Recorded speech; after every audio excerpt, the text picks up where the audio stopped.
नमस्कार। कल आपने देखा होगा द लल्लन टॉप पर। द लल्लन टॉप पर थे गोविंद सिंह डोटासरा, कांग्रेस के प्रदेशाध्यक्ष। गोविंद सिंह डोटासरा ने बेबाकी से अपनी बात रखी, अपनी बातें रखी राजेंद्र राठौड़ के बारे में, और थोड़ी बहुत राजस्थानी की भी बात की, शेखावाटी की भी बात की, और राजस्थानी मायड़ भाषा की भी बात की। कीचड़ उछाला भारतीय जनता पार्टी पर, भारतीय जनता पार्टी के विरोध में भी बातें कही, और रविंदर सिंह भाटी के बारे में भी कुछ कहा, और बेबाकी से अपनी बात कही। लेकिन एक जगह आकर वो अटके। उनका अटकना था ईडी के बारे में। जब उनसे पूछा गया लल्लन टॉप के एक पत्रकार के द्वारा कि क्या ईडी आपके घर आई, तब कैसी और क्या कार्यवाही हुई, तो गोविंद सिंह डोटासरा उन सवालों के जवाब में टरकाना शुरू कर दिया। उन्होंने टरकाना शुरू कर दिया ईडी के जवाब में। उन्होंने इधर उधर की बातें करना शुरू कर दिया।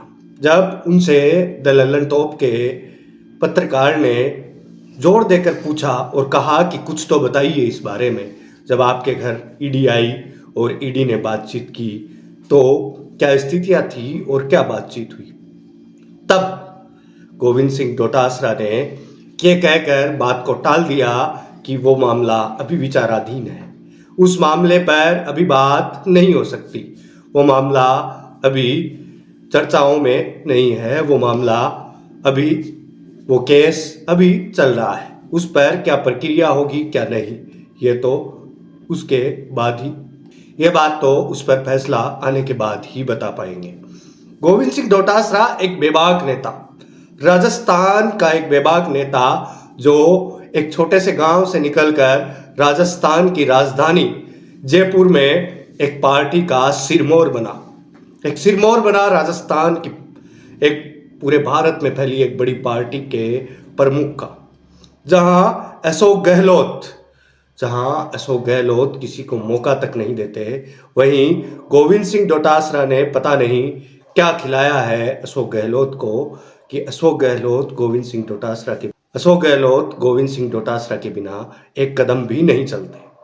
गोविंद सिंह डोटासरा और अशोक गहलोत की दोस्ती से ये दिखता है कि ये जो सरकार जो चलाई गई वो दोनों द्वारा मिली जुली चलाई गई।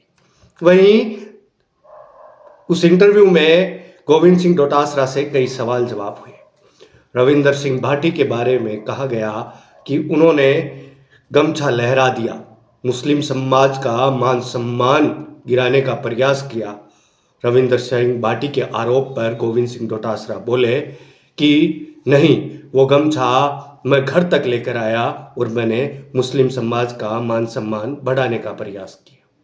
दूसरा, गोविंद सिंह डोटासरा को आजकल तेजल सुपर डुपर के चर्चे दिल्ली तक हैं। तेजल सुपर डुपर के चर्चे इतने ज़्यादा बढ़ते जा रहे हैं कि हर रैली में उनसे यही डिमांड की जाती है कि एक डांस तो हो जाए। अब उसके ऊपर एक तंज कसा रविंदर सिंह भाटी ने कहा कि नाचने आते हो या प्रचार करने। उसके जवाब में गोविंद सिंह डोटासरा ने रविंदर सिंह भाटी पर फिर से आरोप लगाने का प्रयास किया। गोविंद सिंह डोटासरा ने कहा कि जो अमर्यादित गाने हैं उन पर रविंदर सिंह भाटी के डांस वायरल हो रहे हैं। कौन सही कौन गलत, ये तो तय करने वाली जनता होती है। वहीं उन्होंने बेबाकी से बात करी राजेंद्र राठौड़ को उन्होंने दोस्त भी बताया और कनखी आवाज में उनको दुश्मन भी बता दिया। उन्होंने मौर्या भी बुलवा दिया और मौर्या बुलवाने का मतलब भी बता दिया। गोविंद सिंह डोटासरा बेबाकी से निकले एक नेता जो कांग्रेस पार्टी की पैरवी हमेशा करते हैं और बुरी से बुरे समय में भी कांग्रेस पार्टी के साथी, सहयोगी और एक मजबूत सिपाही की तरह लड़ने वाले नेता हैं गोविंद सिंह डोटासरा। लेकिन कई चर्चाएं ये भी हैं कि गोविंद सिंह डोटासरा को लोकसभा चुनाव लड़ना चाहिए था, लेकिन उन्होंने नहीं लड़ा। ये उनका व्यक्तिगत मामला हो सकता है। आपने उस इंटरव्यू में गोविंद सिंह डोटासरा की एक छवि देखी होगी, एक छवि ऐसी छवि जो बातों को गोलमोल करने की तकनीक को जानने वाले नेता की छवि, बातों को घुमाने की छवि। जब उनसे पूछा गया कि रीट में घपला हुआ उसके बारे में क्या कहना है आपका, उस पर गोविंद सिंह डोटासरा गोलमोल जवाब देते नजर आए। वहीं उनके आरएएस बेटे और बहू के बारे में भी सवाल किए गए। उनके ऊपर राजेंद्र राठौड़ ने विधानसभा चुनाव में एक तंज कसा, उसकी भी चर्चा हुई। वो चर्चा कुछ यूं थी कि एक मारवाड़ी में एक कहावत बनाई गई राजस्थान में शेखावाटी में कि, और उस कहावत का बड़े ही शानदार अंदाज से, अपने बेबाक अंदाज से जवाब दिया गोविंद सिंह डोटासरा ने। गोविंद सिंह डोटासरा ने कहा कि उन्होंने उनके बेटे बहू 2016 में ही नौकरी लग चुके थे। 2016 में सरकार थी भारतीय जनता पार्टी की, उस वक्त ही नौकरी लग चुके थे। तो ये बातें अब क्यों? ये बातें तो आने वाला वक्त ही तय करेगा कि कौन सही कौन गलत। लेकिन गोविंद सिंह डोटासरा की इस बेबाक छवि का एक विश्लेषण हम आपको बता रहे हैं।